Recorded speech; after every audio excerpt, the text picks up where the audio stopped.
Alors, on est une petite structure paysanne. Avec mon épouse Céline, on s'est installé il y a 16 ans. On a fait le choix de découvrir des petits terroirs viticoles pour être vigneron. Et on a découvert le nord du Thouarcet, ce beau paysage viticole où on a pu reprendre une petite exploitation viticole de 5 hectares. Et aujourd'hui, on arrive à un équilibre humain-économique avec nos 10 hectares de vignes, notre petit troupeau de moutons et toujours notre cheval de trait.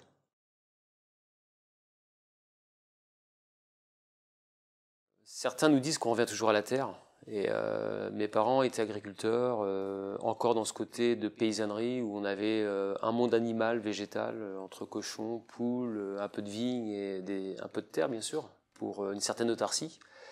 Et ces valeurs ont fait que je suis parti dans mes études dans le monde viticole, où je me suis épanoui. Et dans la fin de mes dernières années d'études, j'ai rencontré mon épouse, maintenant Céline, où tous les deux nous sommes partis grandir dans différents hémisphères et paysages pour apprendre notre métier, pour apprendre d'autres civilisations de notre métier et aussi s'épanouir. Et l'heure où nos enfants sont arrivés, nous avons voulu s'enraciner un petit peu plus et revenir aussi dans notre belle vallée de la Loire. Et on a découvert le nord du Thouarcet où on a pu poser un petit peu nos bagages. On a repris l'exploitation de Bernard Coutel, petit bonhomme un peu bourru, extraordinaire, vieux gars, brut de coffrage, et ce côté où Bernard n'a pas eu de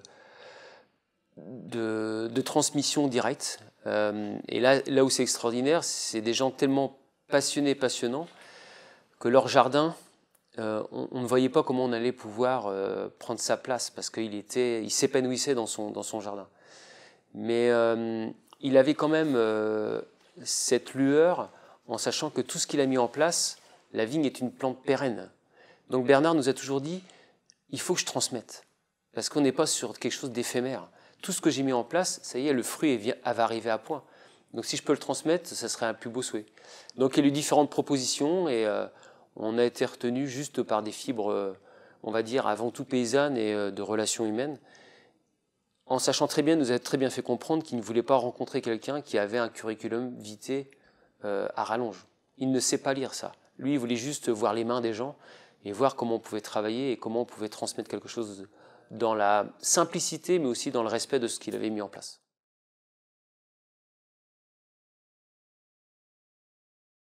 Ah, c'est un vieux terroir oublié qui a été énormément négligé. Dans notre métier du monde du vin, on parle beaucoup de la vallée de la Loire, et la vallée de la Loire reste, on va parler de Vouvray, Montlouis, le Muscadet, le Saumur, mais on avait plein de satellites autour de la Loire, qui peuvent être les Côtes d'Auvergne, qui peuvent être les vins du Janière, le fief vendéen fait partie, comme le Haut-Poitou, fait partie des vins de la Loire, et on avait des petites têtes d'épingle qui étaient entre autres les vins du Thouarcet, on appelait les VDQS du Thouarcet, jusqu'en 2010, parce qu'en 2010, l'INAO, donc l'Institut national des appellations d'origine contrôlée, a voulu remanier un peu les segmentations des vins.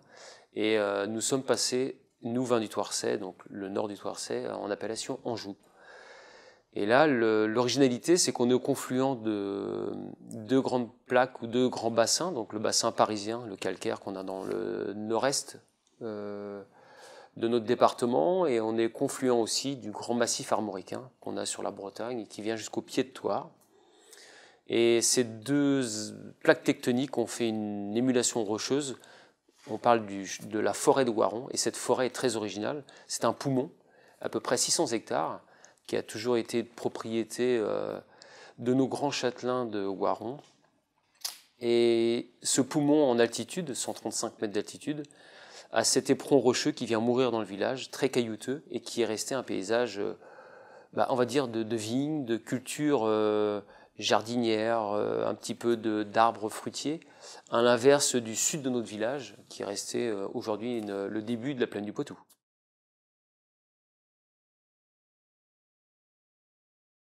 Il y a eu plusieurs, sans des hypothèses, mais il y a toute une culture qui a été faite, parce que quand on voit le patrimoine habité de Waron, on s'aperçoit que chaque grande maison avait son rôle dans une grande ferme, même si le château était là. On a encore les dîmes, on a encore des greniers très importants. Et dans toutes ces époques-là, on rencontre les cures, la maison des bonnes sœurs. Tout ça fait qu'il y a une histoire qui est extraordinaire. La cave ici a été datée, où on fait encore l'élevage de nos vins, date fin du 15e. Ici, le domaine, les Terres Blanches, fait partie du vieux Waron, aussi petite cité de caractère, mais ce paysage et ce patrimoine, c'est à nous de l'entretenir et de le restaurer. Après, les moines, comme je dirais, quand on voit des bâtis comme on parle de la collégiale de Waron, on se dit mais qu'est-ce que ça fait là? Donc automatiquement, il y avait, je pense, le monde du clergé était très important.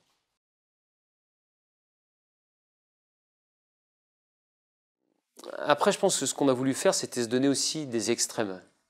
Il était très intéressant d'aller rencontrer des gens qui travaillent sur ce qu'on appelle des wineries. C'est l'extrémité du monde industriel de l'alimentaire. Ça peut être le lait, ça peut être le vin, où là, on n'a plus du tout de notion de terroir, plus du tout de notion gustative. On est vraiment pour préparer des vins avec des matières premières qui rentrent et on doit sortir un type de vin. Donc c'est un acquis qui est nécessaire. Après, demain, est-ce qu'on aura des besoins? Mais on l'a fait. On s'est aperçu de ce que c'est. Et puis inversement, on peut aller dans des tout petits paysages qu'on connaissait peut-être peu. Donc c'est tout simplement aller par exemple en Sardaigne, en Sicile, où là, vous avez des petites amphores qui font 30 litres qui sont dans le sable. Et vous dites, mais pourquoi vous faites ça? Parce que tout simplement, elles sont plantées dans le sable, parce que dans toute la phase de l'été, c'est là qu'il y a le plus de fraîcheur, à l'ombre des oliviers. Et on estrayait l'olive, le jus les olives, et après, on allait directement mettre du vin dedans pour conserver. Avec justement, pour protéger les vins dans les amphores, un tout petit peu d'huile d'olive, qui est le meilleur operculant à l'oxygène. Donc tout ça, c'est des extrêmes qui font que ça nous a amené peut-être une maturité, une carapace, et aussi cette ouverture de toujours vouloir apprendre, comprendre, parce que si on veut avancer, il ne faut pas rester avec des œillères. Il faut toujours avoir une forme d'instruction avec notre palais, goûter plein de choses, et rencontrer aussi beaucoup de personnes. Et ça nous aide tous les jours à avancer et à grandir.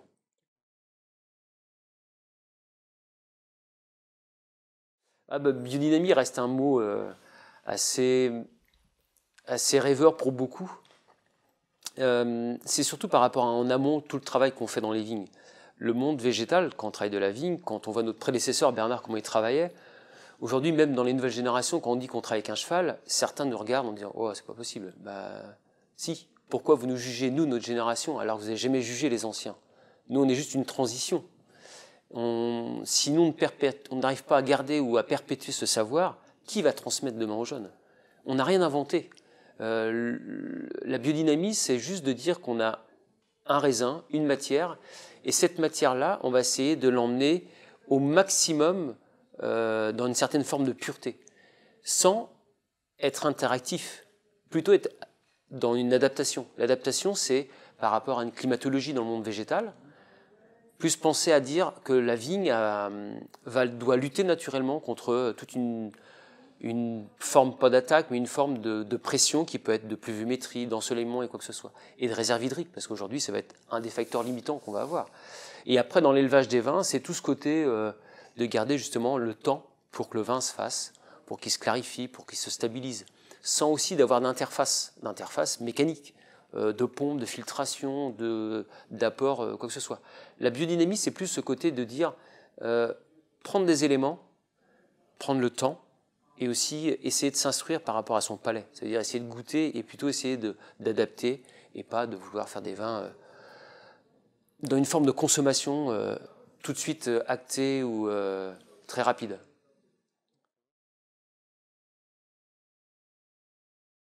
On est resté dans l'idée avec Céline, quand on s'est installé, d'avoir des très beaux cépages et grands cépages en Loire, ou en tout cas au domaine, qui sont en blanc le chenin, les cabernets sur les rouges et des gamay.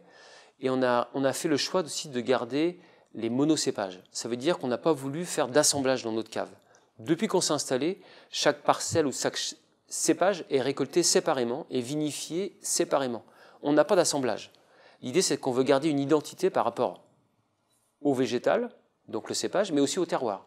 Donc ne pas avoir d'interface, de dire cette année, on a une condition climatique un peu délicate, donc qu'est-ce qu'on va faire? On va mettre un petit peu d'un autre cépage pour corriger, pour arriver à un produit fini. Non, on veut qu'il y ait une intensité. si un millésime a une signature, on doit le respecter et c'est à nous de transmettre par nos vins et par notre éducation aux gens un signal, dire tel millésime a une typicité qui ne correspond pas à un millésime antérieur.